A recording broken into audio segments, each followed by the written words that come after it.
Bem, primeiro, boa noite a todos e a todas e a todos.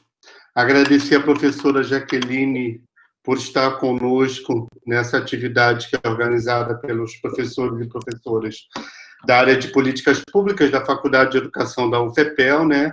É o projeto, como eu havia te dito, Jaqueline, o nome do projeto é o papel do Estado em tempo de pandemia, e é uma das atividades que a Faculdade de Educação vem organizando nesse contexto do ensino remoto. Bem, a professora Jaqueline de Jesus é professora em Psicologia do Instituto Federal do Rio de Janeiro. Para minha felicidade, eu não poderia não dizer, né? Ela é professora exatamente na minha cidade natal, docente permanente do Programa de Pós-Graduação em Ensino de História da Universidade Federal Rural do Rio de Janeiro, doutora em Psicologia Social do Trabalho e das Organizações pela Universidade de Brasília, pós-doutora pela Escola Superior de Ciências Sociais e História da Fundação Getúlio Vargas, professora líder do ODARA, Grupo Interdisciplinar de Pesquisa em Cultura, Identidade e Diversidade, foi professora visitante da Duke University entre maio e julho de 2019, ocupou o cargo de assessora de diversidade e apoio dos cotistas e coordenadora do Centro de Convivência Negra da UNB, da Universidade de Brasília. Atuou no Departamento de Saúde, Previdência e Benefícios do Ministério do Planejamento e foi assessora técnica da Presidência da República. Foi conselheira do Conselho Regional de Psicologia do Distrito Federal, é membro da Associação Brasileira de Psicologia Social, da Associação Brasileira de Pesquisadores e Pesquisadores Negros e Negras, da BPN, e da Associação Brasileira de Psicologia Política. Pesquisa, leciona e publica nas áreas de saúde do trabalhador e trabalhadora, gestão da diversidade, trabalho, identidade social e movimentos sociais, com ênfase em gênero e feminismo, orientação sexual, cor e raça. Agraciada com o prêmio Rio Sem Homofobia, em 2006, e com a medalha Chiquinha Gonzaga, em 2017, concedida pela Câmara de Vereadores e Vereadoras do Rio de Janeiro, por indicação da vereadora Marielle Franco. E deve estar enlouquecida, logicamente, com o processo eleitoral. Hoje, eu tive a notícia de que o PCdoB abriu mão da candidatura, né, e que vai apoiar a Benedita da Silva, né? Sim, sim. Aqui no Rio Abené vai ser apoiada a enfermeira Rejane, que seria a candidata do PCdoB, vai apoiar a nossa Benedita do Rio. Hoje hoje de manhã, inclusive, tivemos uma live do Partido das Trabalhadoras, dos Trabalhadores do Rio, e foi acertado o nome dos vereadores, dos candidatos, né, a vereança, e da nossa Benedita como candidata ao governo deste nosso município tão louco, sofrido, Rio de Janeiro. Obrigada, Márcio, pela apresentação, meu amigo. Eu lhe agradeço por ter aceito o convite. Eu sei que a sua agenda é disputadíssima. Eu fiquei apreensivo, assim, eu falei, essa mulher é extremamente disputada, e mesmo assim você, mesmo com a disputa, abriu aí um espaçozinho para estar conosco. Você conseguiu colocar a apresentação? Ela está aberta, eu cheguei a mostrar aqui, vocês não viram, não? Tá, agora é porque eu tirei, antes eu tinha mostrado, em algum momento vocês não viram?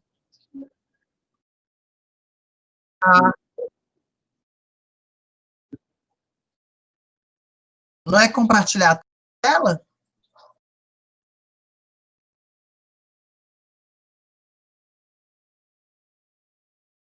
Vocês estão vendo agora?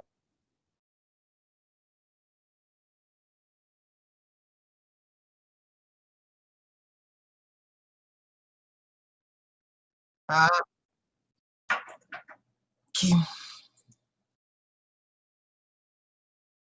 Vocês veem como eu adoro esse café. Eu sou muito acostumada a usar o Zoom, StreamYard, a gente usou muito. Esse aqui é terrível. A gente, no Instituto Federal, o IFRJ, a gente vai usar o próprio SIGA, e vamos ver, né? Mas é isso. Eu quero primeiro agradecer o Márcio, meu companheiro, meu colega, meu amigo. É um prazer estar falando com vocês de Pelotas. Inclusive, eu estava semana passada conversando com uma companheira da Católica de Pelotas. Nós tem um evento que vai ser feito mais para frente sobre cidades dissidentes. E nós estávamos conversando sobre a questão da cidade, preparando para esse debate que vai ser muito bom. E eu citei vocês, essa conversa hoje, para a gente focar muito, né, nessas questões que me perpassam bastante como pessoa, como pesquisadora, como gestora. Quando eu falo de ações afirmativas, eu estou falando da minha história, principalmente enquanto primeira gestora, né, do sistema de cotas para negras e negros da UNB. Como foi isso? Ontem não, foi ontem, acho que foi segunda-feira, nós tivemos uma live com o professor Timothy, que foi reitor da universidade, na época que eu fui gestora, ele me colocou nesse cargo, e foi muito bom para retomar como foi difícil e desafiador esse período. Né? Então, obrigada. Eu que agradeço. Jaqueline, eu vou sair da tela para te deixar aí sozinha, mas estamos aqui de fundo. Qualquer coisa... aqui a gente fala prende o grito, mas eu prefiro falar solta o grito que a gente aparece. Aí fala prende o grito? É bom saber. E aqui no Rio, como o Márcio já adiantou, nós vivemos, como vocês sabem, né, um período difícil. E eu digo que não é nenhuma surpresa, considerando a história do Brasil. Quem conhece a história do Brasil, um pouco da história do Rio, que se confunde com a história do Brasil, não há coincidências, não vejo como algo só de hoje. A história do Brasil é uma história de corrupção, uma história de exploração, né? Então, ainda não conseguimos resolver isso. E temos esses enfrentamentos. Né? Eu tenho uma apresentação, eu gosto de sempre trazer essa apresentação, que eu usava, inclusive, no treinamento dos meus estagiários no Centro de Convivência Negra, na UNB, né, que eu criei na época das cotas, e para a gente pensar, quem estava trabalhando na assessoria de diversidade, conhecer um pouco esse histórico das ações afirmativas. Né? E, nesse sentido, deixa eu passar aqui o próximo slide.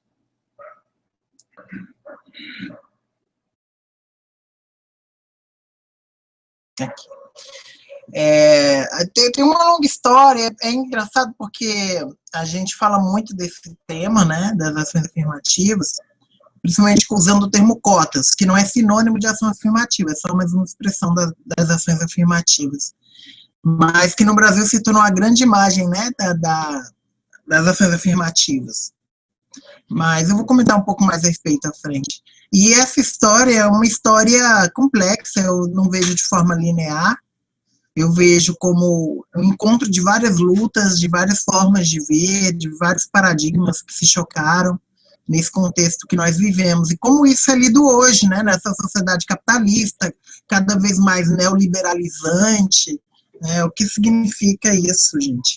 Ação afirmativa, cotas, pensar para quem é, e muitas vezes se esquece para quem, né, para quais seres, quais pessoas. Então, é importante lembrar do que a gente está falando e para quem. E, nesse sentido, nós estamos falando de ações para enfrentamento de discriminações históricas. Na psicologia, a gente usa o termo discriminação em vários sentidos, mas quando a gente fala da valoração, porque para nós é um comportamento. É um comportamento, aquilo que a gente observa, o comportamento é o observável, quando a gente fala, quando a gente age, né, o que a gente veste é fruto de um comportamento, né, de como a gente se compõe, e se expressa valores, expressa elementos da nossa cultura e da nossa forma de se colocar, de nos colocarmos nessa cultura.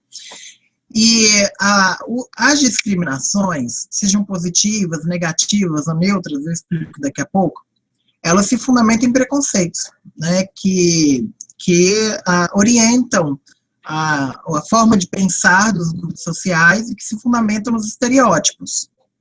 O estereótipo é a crença, é a parte mais difícil de transformar. É muito mais fácil mudar uma discriminação, um comportamento discriminatório, do que mudar um preconceito que está por trás dele. E muito mais difícil mudar um estereótipo, porque é uma crença, né? Leva muito tempo, leva um trabalho que eu sempre digo, especialmente que eu estou falando para vocês que são da educação, infelizmente, é um processo que não depende só da escola, que a gente tem um papel primordial na educação formal, mas que depende de toda uma sociedade. Se a gente não fizer a nossa parte, enquanto educadores, enquanto professores, vai ser difícil, porque a sociedade reproduz os estereótipos, né? E os confirma a todo momento. Ela tenta confirmar e é bem efetiva, né? Tem alguns milenos aí de efetividade na confirmação desses estereótipos, dessas formas de ver o mundo que foram pautadas pelos nossos ancestrais há pelo menos 300 mil anos. A gente está falando de psicologia evolutiva, como a nossa espécie se consolidou nesse planeta e com essas consequências da gente ainda trabalhar com mecanismos que funcionavam para os nossos ancestrais lá na savana, aquelas 30 pessoas, né, que sobreviviam ali de coleta e caça, e como é complicada essa questão hoje na sociedade do conhecimento, né, nas lógicas que a gente vive hoje globais, né, a aldeia não são mais aquelas 30 pessoas, a aldeia é todo o planeta e tem várias questões aí.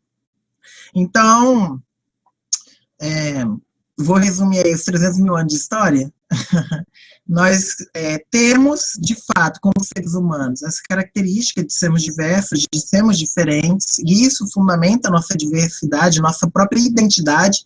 Nós somos humanos porque somos diversos. A diversidade é um elemento fundamental da identidade.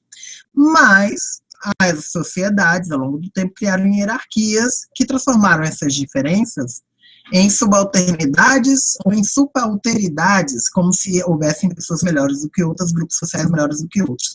E isso não é só da ordem do verbal. Lembra que a gente já tinha estereótipos antes, inclusive, de dominar a linguagem. Isso tem a ver, linguagem verbal, tá? Isso tem também uma presença muito grande dos comportamentos discriminatórios que são fundamentados em preconceitos, que são fundamentados em estereótipos, na linguagem não verbal. Uma criança, até os 3 anos, entre os 3 e 5 anos, já conhece vários estereótipos de gênero e raciais, tá? E não precisa ainda ter domínio completo da língua nativa. Ela aprende já observando no seu crescimento o espaço ao redor, como as pessoas se organizam, se comportam, né? E o que é passado para ela pelos comportamentos. E isso, imagina o impacto disso ao longo desses milhares, né, centenas de milhares de anos, né, na nossa espécie. Então, a gente tem grandes desafios de lidar com essas disparidades, desigualdades. Primeiro, reconhecê-las, porque, em geral, estereótipos não são vistos como tais. A gente, todo ser humano tem estereótipos. O nosso desafio é reconhecer que a gente tem. E quais são os estereótipos? Né? Quem discrimina, muitas vezes, não tem consciência de que discrimina. E quando tem consciência da discriminação, tem que ter um trabalho maior para reconhecer quando está discriminando. Eis o grande desafio, né? Que ainda a psicologia avançou bastante para entender essa dimensão afetiva, porque não tem como a gente trabalhar sem o afeto. Não tem como trabalhar só com o cognitivo. A gente também precisa do psicomotor. E, nesse sentido, o auxílio da educação, eu gosto muito e acho que foi fundamental para a gente trabalhar nessa lógica de ensino e aprendizagem. As taxonomias foram tão importantes, os domínios, pensar nos domínios de aprendizagem, isso foi muito importante para a gente pensar, e ainda precisa ser melhor explorado, para enfrentar de forma mais prática essas questões, porque hoje se fala muito de diversidade, né, gente? Eu até brinco, pessoas de extrema direita falam de diversidade, que amam a diversidade, né, que amam o outro, seja lá que eles chamem o outro de criminoso, pecador, doente, mas eles dizem que amam. E mesmo assim discriminam, excluem, tem práticas de discriminação, a gente vê isso todo dia, não precisa ficar dando ibope para as pessoas que a gente já conhece, que estão desde o governo, né, global, os governos, né, o governo nacional, o desgoverno, né, até o que a gente está vivendo também, mesmo, inclusive, dentro da academia, tá, dentro dos institutos federais, como o Márcio falou, sou professora de um instituto federal, dentro das universidades, né, que são as intervenções. tá? Se eu não me engano, eu acho que aí, no Rio Grande do Sul, se não foi ontem, foi hoje, foi empossado mais um interventor numa instituição de educação no Brasil. Um interventor, porque não foi o reitor mais eleito. Tá? Eu acho isso muito sério. E eu tenho feito uma campanha constante contra as intervenções. Isso aí é uma estratégia contra os professores, contra a educação, mas não contra toda a educação, é contra essa educação que a gente faz. Essa educação que enfrenta, de fato, os estereótipos. É um projeto de poder, gente. Em prol do que se quer, né, fazendo um grande parênteses aqui, em prol do que realmente é o projeto neoliberalizante, falando mais uma vez, de privatização, e de quebra da qualidade da educação pública. Vejam o que é essa reforma administrativa. Tá? Então, vamos voltar aqui para o nosso assunto. Então, eu trouxe essas definições que eu gosto dos nossos dois queridos autores, o ministro Joaquim Barbosa, né, do Supremo. Ele definia ações formativas como políticas voltadas à concretização do princípio constitucional da igualdade material e à neutralização dos efeitos da discriminação. Nosso companheiro militante histórico, pesquisador Carlos Alberto Medeiros, ele definia as ações afirmativas como uma concessão de vantagens a grupos discriminados a fim de proporcionar igualdade de oportunidades. Eu estou clicando aqui, mas tem que ser na tela, né?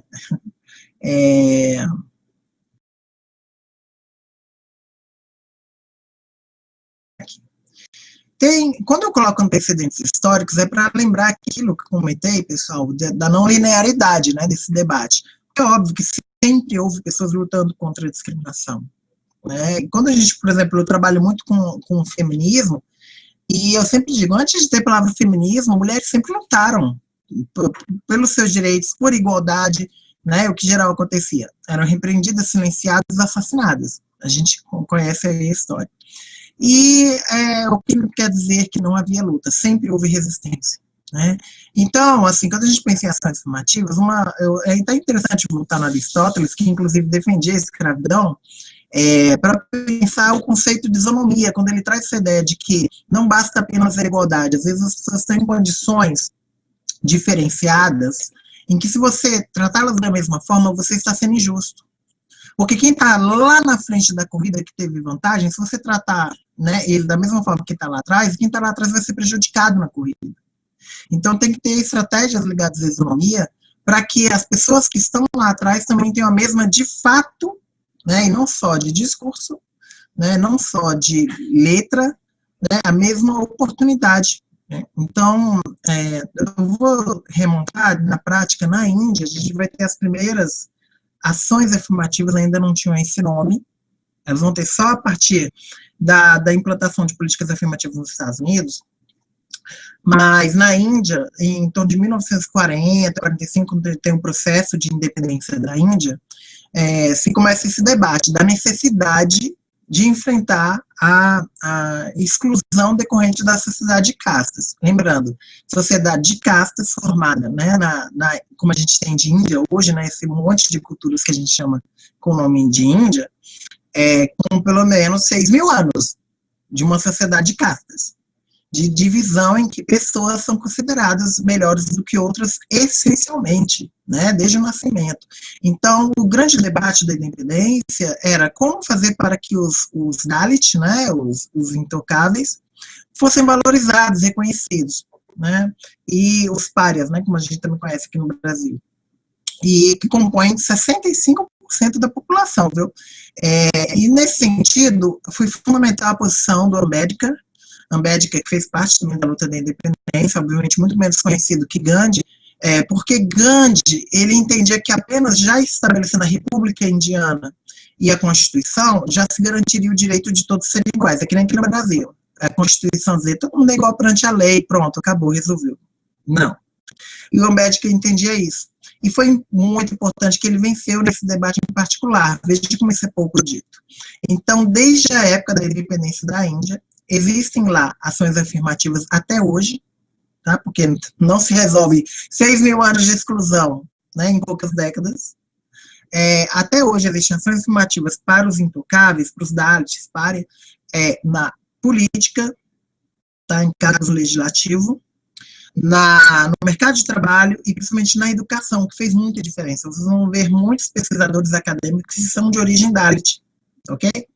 E essa iniciativa da Índia vai se espalhar por outros países, como eu listei alguns aí, Paquistão, Malásia, Líbano, União Soviética. Eu gosto de citar na União Soviética, também aplicou o princípio da ação afirmativa nas políticas públicas para as diferentes nações da União Soviética, tá? E também para a questão de representatividade étnica, porque, para além de ser um conjunto de dezenas de nações, né, hoje, né, Rússia, então União Soviética, era um conjunto, e ainda é um conjunto enorme de etnias, né? Então foi implantado isso no parlamento, isso é uma questão, um debate que vai tocar muito forte aqui no Brasil, que ninguém fala, na Indonésia, no Gana, Guiné, e aí nos anos 60 vai chegar nos Estados Unidos.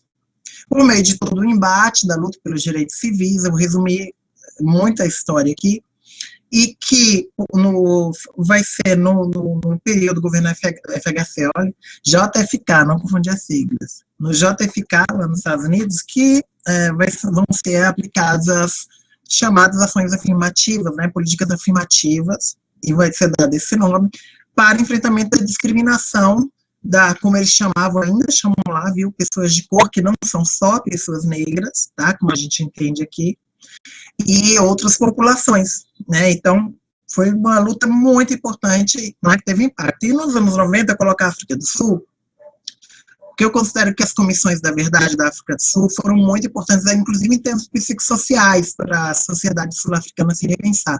Obviamente que não resolveu todos os problemas, tem muito a ser feito ainda, mas eu acho que foi um mecanismo importante que a gente não conseguiu aplicar adequadamente aqui no Brasil, tá? Isso também é ação afirmativa, tá?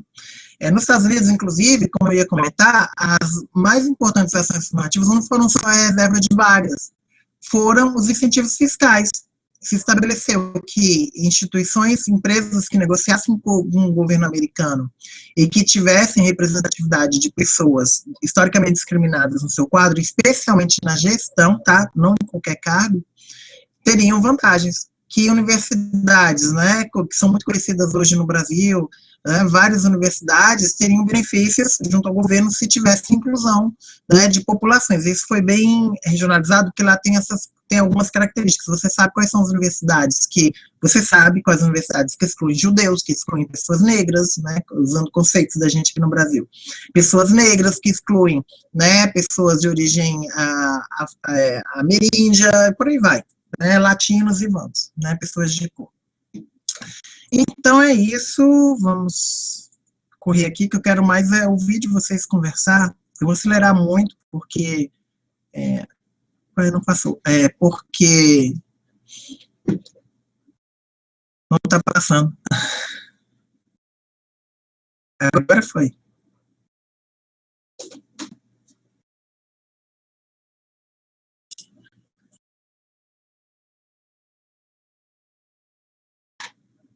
Até já falei, então perfeito, já tinha colocado aqui, né, até adiantei, da discriminação positiva, aliás, eu nem falei, né, por que discriminação positiva? Veja como é a linguagem, né, não é que é bom discriminar, porque na nossa linguagem, discriminar já tem um viés negativo. Então, quando a gente fala em discriminação positiva, a gente está falando assim, discriminar é uma característica que nós temos de diferenciar, dizer, ok, isso aqui é diferente disso. Tá? Então, estou discriminando porque eu estou dizendo que isso é diferente disso. O que ocorre quando a gente fala em termos de população, obrigada, amor. Quando a gente fala discriminação positiva, é um enfrentamento à discriminação negativa. Como é que é a discriminação negativa? É dizer assim, olha, a carteira é melhor e tem mais e domina melhor matemática do que o bloco de anotações. O bloco de anotações é bom para português. Então, se discriminação negativa. Se a carteira quiser trabalhar com linguagem, ser professora de português, vai ter mais obstáculos, né? Porque ela, por ser carteira, não tem tantas habilidades. Isso é uma discriminação negativa. E, agora, se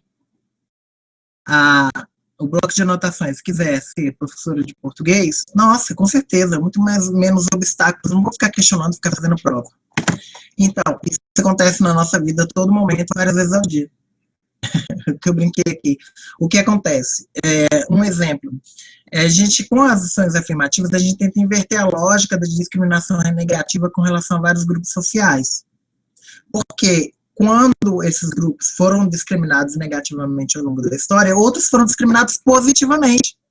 Então, a gente tenta inverter essa lógica para tentar quebrar, para trazer uma isonomia, para tentar quebrar essa vantagem que esse grupo teve ao longo de séculos ou milênios. Milênios, quando a gente fala de mulheres, por exemplo, a questão do machismo na relação patriarcal, na relação masculinista, homens e mulheres, né? Quando a gente fala de outros grupos, secular, quando a gente fala de discriminação racial com relação à população, aos povos negros, né, africanos, de origem africana, na nossa sociedade contemporânea, e por aí vai. Então, não vai dar tempo de entrar muito na teoria, a gente pode discutir depois, que isso é uma aula só sobre teoria de discriminação, mas essa é a ideia, é inverter. Eu vou passar aqui, que aí tem as datas, são mais detalhes sobre a Índia, que eu já comentei bastante, eu vou avançar no tempo. E aí, eu vou passar isso rápido também, que eu gosto de lembrar que toda configuração de poder é baseada numa ideia de justiça de uma determinada cultura, de um grupo. Então, essas distribuições de recursos, que tem a ver com a ideia mesma de poder, tem por trás ideias de justiça. E a gente busca quebrar, né, certas desigualdades por meio de lógicas de justiça distributiva, né? E aí é o grande desafio, porque por trás é preciso ter um reconhecimento da sociedade que ela está sendo injusta, e não necessariamente existe esse reconhecimento, tá? Então é um processo também de aprendizagem, e que é desafiador, né? Eu trago algumas legislações, acho que é importante, porque as leis refletem a cultura de uma sociedade. Um exemplo que eu gosto sempre de dar. O fato do Brasil ter licença paternidade hoje avançou, pelo menos para, né, um mês, avançou, e de licença maternidade, né, tem um determinado período, e de não ser igual o tempo, ou de não se estipular a divisão de tarefas, né, entre os pais, isso tem a ver com a nossa cultura. Tá? Comparativamente, por exemplo, com países nórdicos, em que se divide tarefa, em que se entende que os cuidados com uma criança é do casal, é do pai e da mãe, não só da mãe. O pai não é só aquele que, quando a licença paternidade era de uma semana, era aquele que tinha que ter tempo para registrar no cartório e acabou. Entende? Tem uma lógica aí ainda presente do provedor, quem é o provedor, quem é o cuidador, e reflete nos dados, por exemplo, se vocês forem olhar dos dados do IBGE, se eu não estou minha memória está ruim do INAD, ainda hoje a divisão de tarefas domésticas, tal que algumas pessoas ainda costumam chamar de ajuda, que não tinha que ser ajuda, a divisão de tarefas domésticas entre o casal, homens, eles trabalham ainda menos de 40% de horas dentro da casa do que mulheres. E eu estou falando trabalho de casa, cuidar da casa. Né? Ainda é visto o trabalho de casa como uma experiência, um trabalho, uma atribuição feminina. Né? Então, a gente fala muito de avanços, mas a cultura ainda é extremamente masculinista. Imagina quando a gente entra nas questões raciais e outras, né? Sexuais e por aí vai. O Brasil é extremamente hipócrita, é parte da nossa cultura, também não dá tempo de falar de história da sexualidade no Brasil, mas basicamente essa é a nossa história, de muita hipocrisia, tá? E uma cultura do estupro. Cultura do estupro. Bem, então a gente tem, por exemplo, nos Estados Unidos, legislações, né, explicitamente racistas, que estabeleciam igualdade política, mas desigualdade social e jurídica, aquela história, né, separados mais iguais. E isso foi o objeto de muitas lutas, né, como a gente lembrou, da luta pelos direitos civis, quando se cria, então, o termo ação afirmativa lá. Aqui no Brasil, a gente tem um histórico de legislações que prejudicaram enormemente a população negra. Já começa, né, pela permanência da escravidão, né, o último estado americano a abolir a escravidão foi o Brasil, forçosamente, e sem reparação, até hoje não houve reparação para as pessoas que foram prejudicadas. Eu gosto de lembrar, nós tínhamos uma lei de terras que foi criada por Dom Pedro I, que prejudicou o acesso da população negra às terras, que são o objeto de propriedade, né, e que permite ter a propriedade nesse país, foi impedido. Nós tivemos, ao longo da história, legislações que privilegiaram, ou seja, fizeram discriminação positiva para grupos específicos que não negros, que não afrodescendentes. Né, seja nos processos de migração, quem eram beneficiados? Os grupos europeus, né, depois da escravidão se investiu, dentro da lógica eugenista, da lógica de embranquecimento do Estado brasileiro,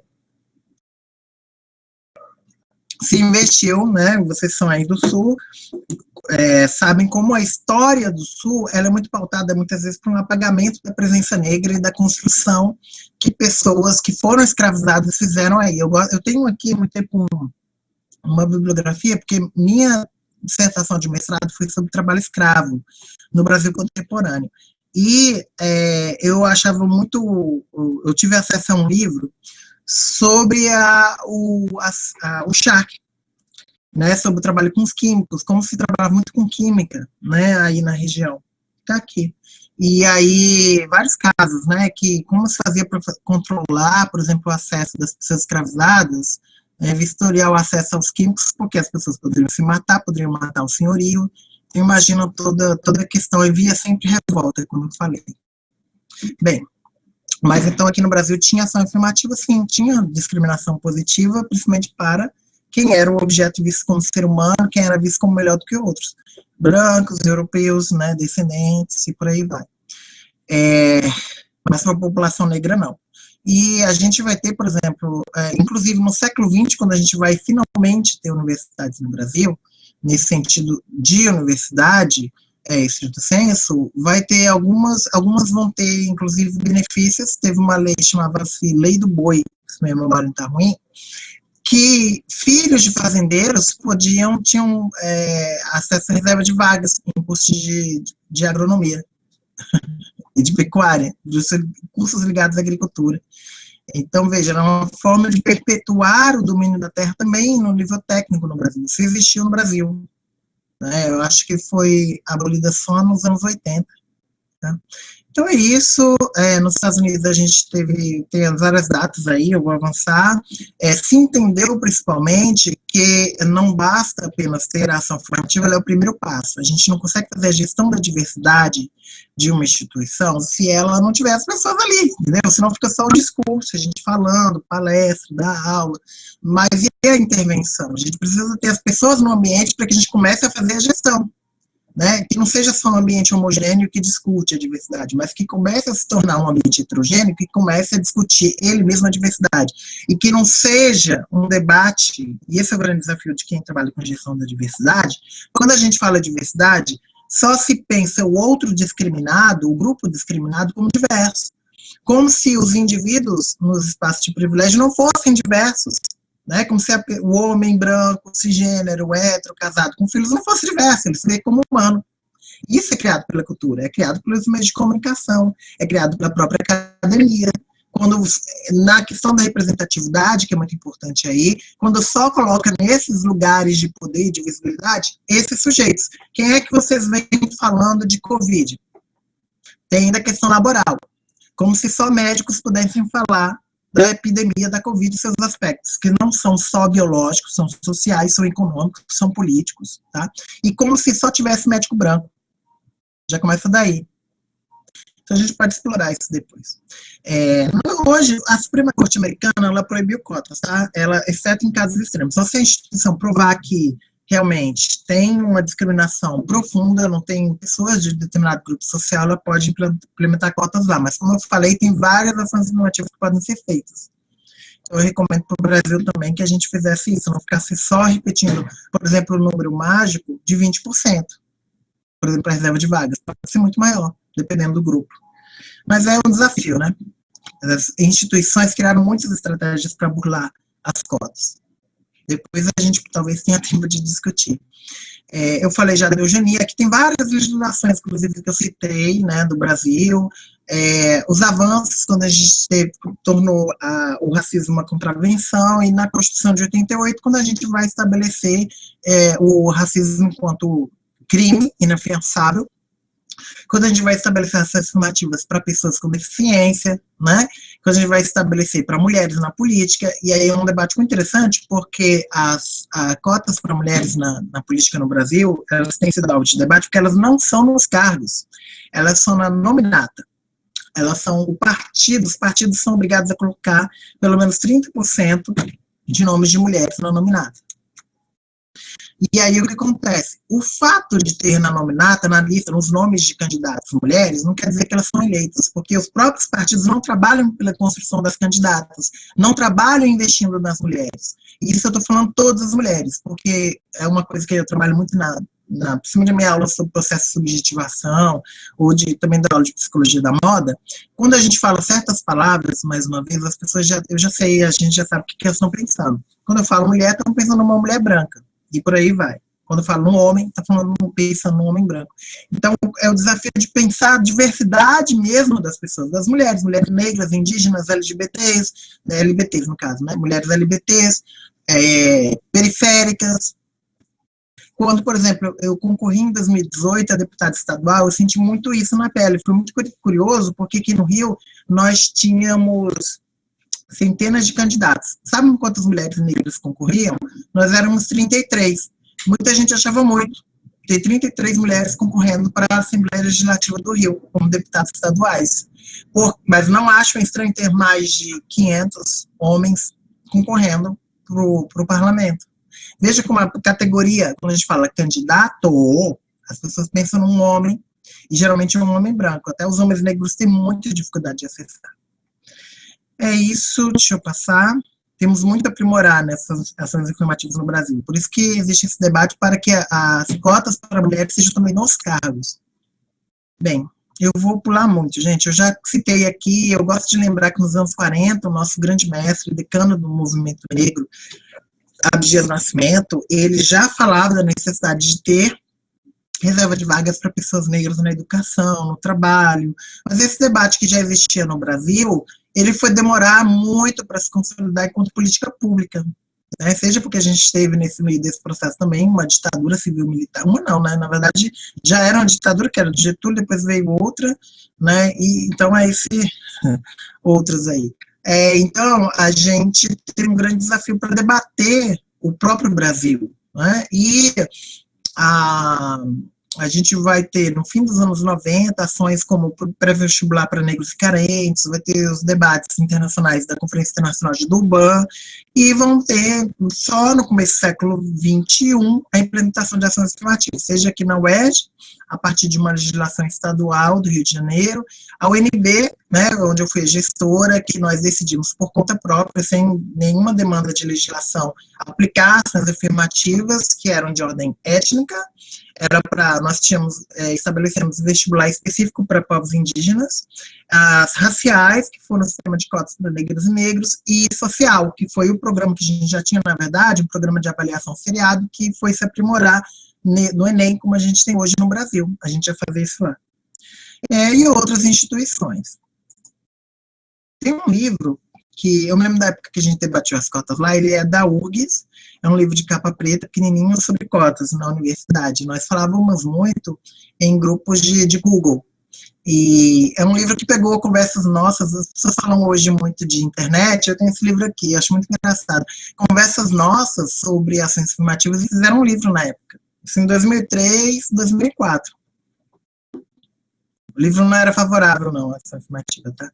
Bem, então, diferentes governos vão ter perspectivas para pensar a ação afirmativa no Brasil. Eu gosto de destacar, desde o governo FHC, que deu o pontapé nesse sentido, porque ele foi o primeiro governo federal brasileiro a assumir que nós somos um país racista. Ele reconheceu oficialmente o racismo no Brasil. E aí, para o enfrentamento do racismo, estabeleceu um grupo de trabalho interministerial da população negra, o Programa Nacional de Direitos Humanos, né, que vai ser o germe de outros programas que a gente vai ter mais para frente, inclusive com a presença, acho importante destacar, do nosso professor, do nosso amigo Márcio Caetano, principalmente ligado ao Brasil Sem Homofobia, mais para frente, a criação do Programa Brasil Gênero e Raça, para implementar a Convenção 111 da OIT, da Organização Internacional do Trabalho contra a Discriminação, e vai definir que são fundamentais ações afirmativas no âmbito do governo federal.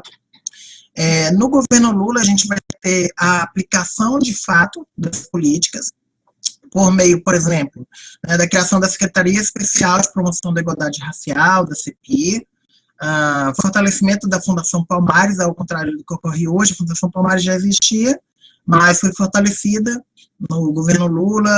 Ela, para manter a cultura, hoje ela tem sido, né, até o comando da Fundação Palmares é vergonhoso, uma pessoa que não gosta da cultura negra, é contra o movimento social negro. Bem, a Lei 10.639, de 2003, que estabelece o ensino de História e Cultura Brasileira, vai ser estabelecida nessa época. O ProUni, a expansão das universidades, a gente vai ter mais instituições de ensino superior com ações informativas. Eu coloquei só o fiscal, mas tem vários. O Estatuto da Igualdade Racial, depois de 10 anos no Congresso, vai ser aprovado, infelizmente, desmantelado, porque tirou-se o capítulo inteiro sobre meios de comunicação, por pressão do Partido Democratas, né, que não aceitava que houvesse reserva de vagas nos meios de comunicação, né, obviamente influenciado pelos meios de comunicação, que seria uma medida muito importante. Vocês veem o impacto, por exemplo, que essa legislação de necessidade de número mínimo, de percentual mínimo de pessoas negras na mídia, seja nas ficções, no jornalismo, nas propagandas, foi tão importante para o Reino Unido, para os Estados Unidos, que adotaram e impactaram aqui o Brasil, mas o próprio Brasil não implantou isso. Tirou isso da aprovação do Estatuto da Igualdade Racial. Né, e a aprovação das cotas, né, de forma geral, nas universidades, e depois no governo Lula, que vai ser aprovado nos cargos, né, dos cargos dos servidores, né, as cotas dos servidores, e hoje a gente tem lutado pela avaliação, né, para que sejam verificados que ocorrem fraudes, coisas que a gente já sabia desde aquela época, e que ocorrem fraudes. Eu cliquei e ainda está em tela branca.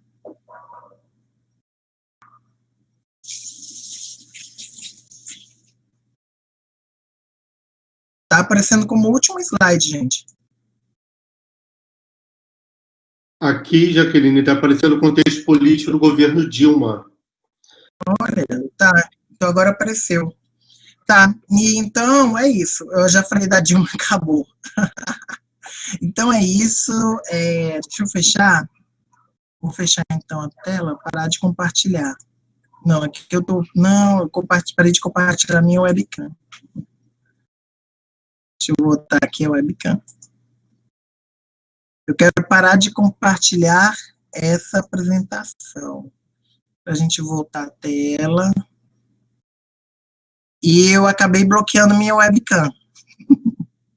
Agora eu voltei, gente. Então é isso. Eu super resumi porque a gente, infelizmente, tem tempo, né? E eu tenho um outro compromisso agora. A gente, às 8 horas, vai ter um debate sobre o filme Sementes, que Mulheres Pretas no Poder, que retrata a nossa experiência na campanha de 2018, de 6 candidatos ligados a Marielle Franco. Somos eu, Mônica Francisco, Renata Souza, Talíria Petroni, Rosa Cipriano e Tainá de Paula. Eu mostro alguns momentos, né, recortes da nossa campanha. Então, eu vou ter que estar nesse debate, né? A gente vai debater sobre democracia e antirracismo. Mas é isso, gente. Estamos aqui, dúvidas, vamos conversar. Foi uma avalanche de ideias aí para vocês. Oi, Jaqueline, obrigado pela exposição. Eu acho que a gente pode abrir as pessoas que quiserem fazer perguntas e quiserem fazer comentários, sintam-se à vontade para comentar. Enquanto as pessoas estão escrevendo, até para aproveitar um pouco da sua presença aqui conosco, essa semana, finalmente, o Superior Tribunal Federal aprovou eu esqueci o nome que se dá ao instrumento feito pela Benedita da Silva em decorrência da divisão dos recursos para os candidatos negros, né? Não sei se você, para as candidaturas negras, com relação ao tempo e ao recurso, né? Foi uma grande vitória, né? Isso. Mas que você vem fazendo... Já vai ser aplicado para essa eleição já, né? Para essa eleição. Qual a avaliação que você vem fazendo, Jaqueline, sobre o impacto da 12.711, que é a lei da política de reserva de vagas do governo Dilma, que foi aprovada no governo Dilma, né? No ensino superior. A gente correntemente ouve, claro que tem uma série de dados que mostram o contrário, mas é frequente a gente ouvir que a universidade perdeu qualidade porque os pobres pretos entraram na universidade. Provavelmente você deve ouvir isso quando vê a população de Belford Roxo, que é uma população para lá de empobrecida, no Instituto Federal. Queria que você falasse um pouco sobre isso, qual a sua avaliação a respeito disso daí. Então, Márcio, olha, são muitos preconceitos que ainda são presentes e eles são ditos de forma muito natural. E aí você traz preconceitos de ordem social, de ordem racial, principalmente. Quando a gente, e foi bom o exemplo de Belford Roxo, que, por exemplo, quando o nosso campus é alvo de ataques pelo poder local, né, a prefeitura, os vereadores que são ligados ao prefeito não querem campus lá de educação profissional tecnológica, até porque eles não entendem o que é, e os cursos que a gente oferece, por várias razões, incomodam ao poder local. Já começa porque é educação, mas não é uma educação que eles têm controle. Nós trabalhamos na área de economia criativa, então nós temos cursos de moda, de empreendedorismo, de produção audiovisual, de formação de professores. Foi bem sintomática a fala de um professor não, muito longe de ser professor, de um vereador de Belford Roxo, que falou que não tinha sentido nós oferecermos esses cursos em Belford Roxo, ligado à economia criativa, porque o morador de Belford Roxo tinha que aprender a ser motorista de ônibus e servente. Olha só como o próprio político que representa a região entende a sua população, ele entende, esse cara que representa a população da sua cidade natal, ele entende que quem nasce lá tem que ser motorista e servente, tem que ser pedreiro. Pode ser também, mas não só isso. Então incomoda ter esse lugar ali, e o fato de a gente ter chegado à periferia por meio de políticas de ações formativas, porque ter um campus de Instituto Federal numa região daquela já é uma mudança. As universidades brasileiras têm uma falha muito grande, porque elas não chegaram ainda, não interiorizaram como institutos federais. E isso porque na época do governo Lula houve grandes avanços. Vocês aí no Sul viram muito isso, né? Por meio ProUni, do Reúne, né? De várias possibilidades que permitiram a expansão das universidades. E eu estou falando Reúne porque é outra falha também das universidades brasileiras, da universidade brasileira, pensando como coletivo, né, que não deveria ter pensado de forma autônoma como se popularizar. E isso ainda é um grande desafio. E hoje nós estamos na época das vacas magras. Estou cada vez mais pessimista. Quando eu, de novo, eu falo, vejo o que está dito na reforma administrativa, vejam os salários que estão sendo oferecidos, por exemplo, estou observando professores contratados temporários. Eu recebendo uma mensagem da USP, vendo lá o que eles estavam divulgando para professores de lá contratados, pouco mais de R$ 1.900, não chega a R$ 2.000, para um professor com doutorado em administração. Né? Então, as ações formativas incomodam, porque quebram a lógica da elite, né, dessa classe dominante no Brasil, que sempre entendeu a universidade, por exemplo, com seu morgadil, com seu domínio absoluto, para a perpetuação dessa lógica. Essa é a reação. Essa é a resistência também. E, assim, eu debato com base em dados, vão ler, as pessoas não leem, querem falar em base no senso comum, e não ler os estudos que já foram feitos, inclusive por professores da área da educação, comparando o desempenho de estudantes oriundos do sistema de cotas, sistema de reserva de vagas, e o abandono dos cursos. Os estudantes, isso desde a minha época lá, 2003, tá? Desde 2004, na verdade, quando começaram a entrar, de fato, os primeiros estudantes lá no UNB, a gente tem estudos desde essa época, gente, 16 anos, e a gente mostra que esse estudante que vem de uma origem, né, mais popular, que está aí presente, ele tem muito mais, abandona menos, teve uma perda de conexão aqui, deixa eu ver se vocês estão ouvindo, acho que voltou, teve esse estudante, ele abandona menos do que o estudante pelo sistema universal. Esse estudante pode não ter necessariamente notas maiores do que os outros, mas tem equivalente. e o seu desempenho acaba melhor. Então, a gente tem estudos, sabe? É difícil, porque a gente cansa, principalmente a gente da academia, tem que debater coisas básicas, que a gente já está lá na frente, tem que debater mais avançado. Como a gente vai aprofundar isso?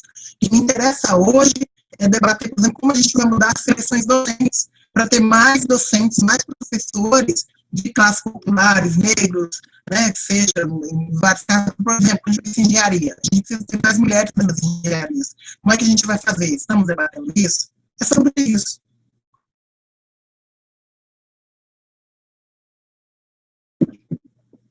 Já tem duas perguntas. Eu não sei se você já tinha terminado o seu comentário anterior, se bebeu água, eu já entrei. Nós temos duas perguntas, uma pergunta da professora Valdelaine. Ela pergunta como você percebe todas as tentativas de fraude no sistema de cota nas instituições de ensino superior no país.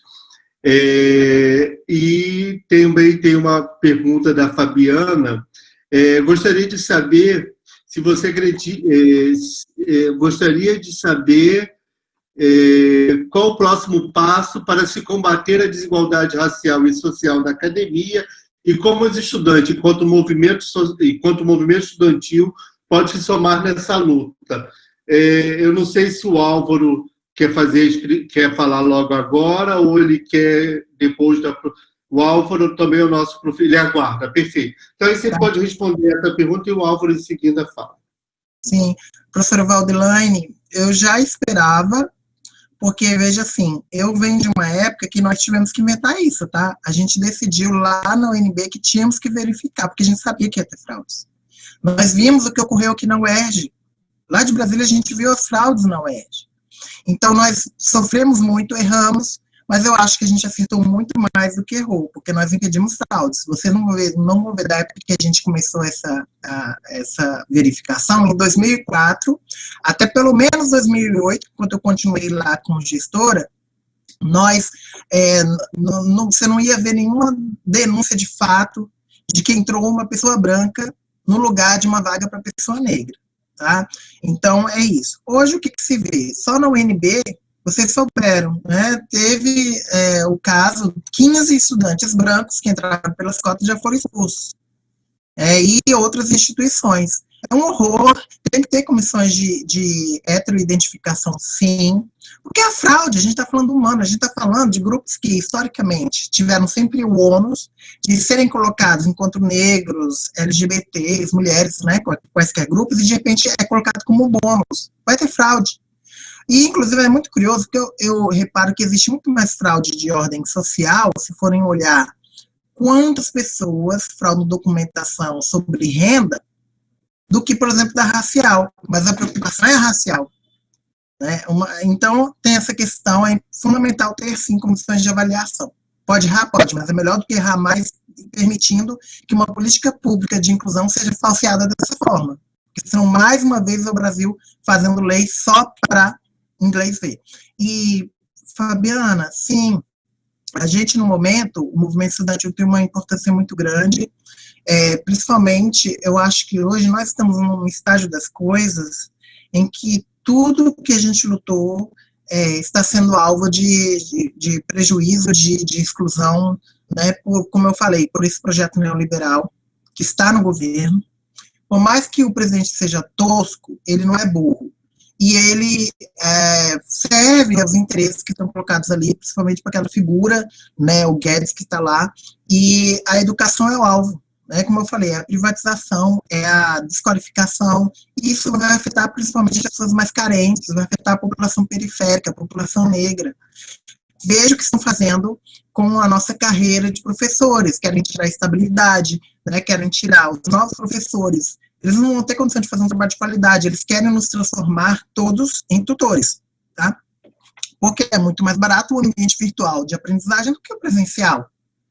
A gente consegue chegar a muito mais gente. Nesses 5 meses, 5, 6 meses de pandemia, eu cheguei a milhares de pessoas, mas isso não tira a qualidade de uma sala de aula, que a gente consegue trabalhar o senso crítico, o pensamento crítico de forma mais aprofundada. E é isso que esse governo quer. Então, é importante olhar de forma crítica, não temos como fugir do que a gente vive hoje, né, com relação à educação à distância, né, tudo isso que está posto, mas não pode ser o único recurso, porque essa é a estratégia desse governo e de tudo que ele representa para prejudicar o acesso da população à inclusão educacional. É isso. Jaqueline, eu não sei se é só no meu computador, mas a sua imagem saiu. Desconectou. Parou em que momento? Quando você estava falando, eu não sei se você... aí o Álvaro, de repente, já entra, enquanto isso você vai tentando entrar. Não, a gente está... Tá bom, obrigado, Márcio. Nós estamos te ouvindo, viu, Jaqueline? Tá, mas eu falei isso, Márcio, só isso. Tem uma luta muito grande de manter o que já conseguimos. Veja que aquele, eu chamo de vantagem, né? A última ação dele foi colocar uma medida para tentar acabar com as ciências formativas na pós-graduação, que logo foi derrubada, tá? Então é esse o clima que a gente vive. Pode fazer sua questão, Álvaro? Tá, não, Jaqueline, obrigado pela tua participação aqui conosco. Na verdade, são 2 comentários, tá? Porque um deles eu não sei se tu está sabendo, nós estamos em processo de eleição para reitor aqui na universidade. E uma das chapas que começou a... interventou na URGS, não é isso que eu estava falando? Na URGS, é. Mas aqui nós estamos com uma eleição que tem 4 chapas e todas, nenhuma, vamos dizer assim, de direita, né? Mas tem uma chapa que que foi articulada por um grupo chamado UF Preta, e é um grupo que surgiu a partir do movimento de professores negros da universidade, professores técnicos, e começou a articular esse grupo, e agora a chapa se chama UFPEL Raiz, né? E que traz toda essa pauta, está trazendo toda essa pauta da questão racial, da questão de gênero, tá? Tudo isso. Então, bom, esse é um ponto. O outro, eu queria desviar um assunto, mas quando falaste, me ocorreu isso, eu quis comentar. Tem um livro chamado Confronto. Está me ouvindo? Estou ouvindo. Tem um livro chamado Confronto de Fundamentalismos, que é do Tariq Ali, que é um escritor paquistanês que vive na Inglaterra. Ele parou de escrever os livros dele, literatura, para escrever esse livro que ele põe em confronto tanto o fundamentalismo islâmico quanto o fundamentalismo ocidental, né, cristão ocidental. E ele faz e é muito interessante o livro, porque derruba com muitos preconceitos que a gente tem. Eu tinha alguns sobre o islamismo, porque eu acho que boa parte dos grupos discriminados agora são os grupos árabes e grupos islâmicos, né? E ele mostra uma coisa, porque quando tu começaste a falar, a gente vê mulheres muito antes do movimento feminista, né? E aí que me ocorreu essa ideia, desculpa, eu estou me alongando, mas ele cita nesse livro, lá por anos de 1500, ele mostra que o islamismo não era fundamentalista. Aliás, as universidades mais progressistas do século X eram as universidades islâmicas. E aí ele fala de uma princesa da Caxemira, que é uma região, parece que muito bonita, que fica entre o Paquistão e a Índia, e essa princesa, em 1500, ele mostra um poema dela, maravilhoso, super erótico. E quando é que nós íamos imaginar no mundo ocidental uma mulher princesa escrevendo poesia, e poesia com uma beleza, falando sobre o amor e etc. e tal. Quer dizer, então o islamismo não era antifeminista, não era contra as mulheres, como hoje algumas versões são, né? E ao mesmo tempo, só então para encerrar, os movimentos religiosos católicos, por exemplo, mais recentes na Irlanda, os protestantes matando católicos, e guerra, luta armada, não é? Ou seja, os fundamentalismos são lá e cá, né? Se a gente quiser, o mundo ocidental é cheio de fundamentalismos. Tá, obrigado, viu? Desculpa me alongar. Exatamente. Os fundamentalismos têm uma história longa. Algumas autoras têm trabalhado isso. Mas é uma experiência que, antes de ser fundamentalismo, eu acho que tem uma experiência que é uma experiência da Europa, né, de apropriação de conhecimentos e de experiências de outros povos como se fossem seus. A gente fala muito isso, vê muito isso quando pensa na apropriação das tecnologias africanas, quando a gente pensa em Egito, quando pensa em outras experiências mesmo, né, Álvaro, quando você lembra, por exemplo, das universidades, a gente vai ter a Universidade de El Corine, né, no Marrocos, que é de 800, a gente vai ter a Universidade de Timbuktu, né, no Mali, a gente vai ter a Universidade de Bagdá, nem citei, né, e aí todas essas experiências, conhecimentos, estudos inclusive em sociologia, né, toda a literatura vai ser apagada em prol de um projeto que não é à toa, que é um projeto de poder político, militar, bélico, europeu, e que hoje é revivido na lógica americana, digamos assim, norte-americana, esse centro de poder do capitalismo. Esse é o nosso grande desafio. Eu acho que a gente tem que quebrar um pouquinho essa lógica de construção da universidade, pensar uma universidade nova, mas isso o Anísio Teixeira já falava que a gente precisava, outras pessoas falavam, a gente tem que chegar a hora de sair da filosofia e chegar na prática de transformação, como colocava o Marx, né? Eu vou precisar sair, gente, vou precisar realmente estar na hora, eu tenho o outro compromisso. Acho que minha imagem saiu. Jaqueline, eu, em nome do grupo, né, e queremos te agradecer muitíssimo por estar conosco aqui.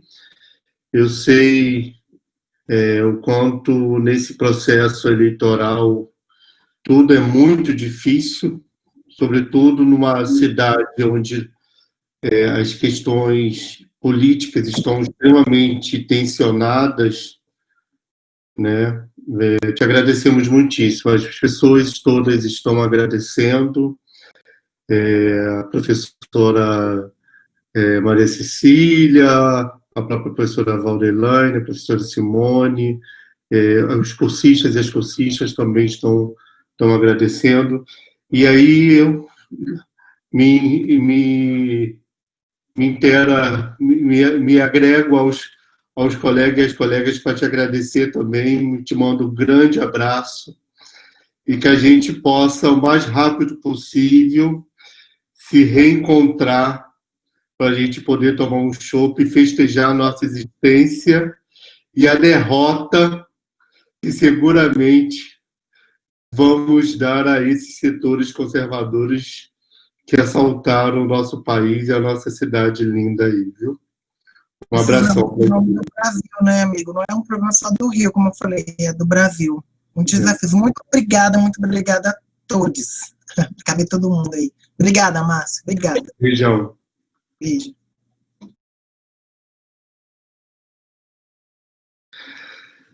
Bem, eu não sei se a professora Val quer falar alguma coisa, se alguém quer falar mais alguma coisa, senão a gente pode estar terminando a atividade de hoje e a gente se encontra na próxima semana, no mesmo horário. Algum professora quer falar mais alguma coisa? Se não, a professora Val está digitando algo. Vamos ver.